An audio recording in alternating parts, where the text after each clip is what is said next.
ప్రకాశం జిల్లా గిద్దలూరు పట్టణంలోని కాశీనాయన కుంట స్థలంలో ఆక్రమణలు జరుగుతున్నాయన్న స్థానికుల ఫిర్యాదు మేరకు మార్కాపురం సబ్ కలెక్టర్ సహదీద్ వెంకట త్రివిగినాథ్ గిద్దలూరు తహసీల్దార్ కమిషనర్తో కలిసి పరిశీలించారు. 9 సర్వే నంబర్లలో ఆక్రమణలు జరిగాయని తమకు ఫిర్యాదులు అందాయన్నారు. దీంతో విచారణ జరిపిస్తున్నామని, విచారణ అనంతరం పూర్తి నివేదిక కలెక్టర్కు అందిస్తామని సబ్ కలెక్టర్ తెలియజేశారు. ఈ రోజు గిద్దలూరు ప్రాంతంలో కాచిరెడ్డి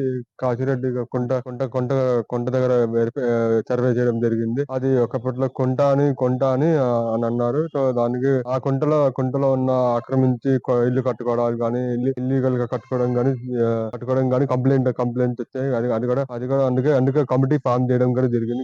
కమిటీలో నేను, మున్సిపల్ కమిషనర్ గారు, డిఐ గారు అందరూ ఉన్నాము. సో దాన్ని ఇప్పుడు ఫీల్డ్ విజిట్ చేయడం కూడా జరిగింది. దాంట్లో ఆ కొంట ఏంటంటే 8 ఎకరాలు 10 సెంట్లని చూపించారు. దాంట్లో మళ్ళీ 9 మళ్ళీ భాగంగా 9 సర్వే నంబర్లు ఉన్నాయి. 9 సర్వే నంబర్లు ఆ కొంట దగ్గర ఆక్యుపై చేశారని సర్వే మ్యాప్ ఐడెంటిఫై చేసుకుని ఇవన్నీ చూసుకోవడం కూడా జరిగింది. సో త్వరలో రిపోర్ట్ కూడా తయారు చేస్తాము. ఇది నిజమైన సరైన డాక్యుమెంట్ పంపిస్తాము.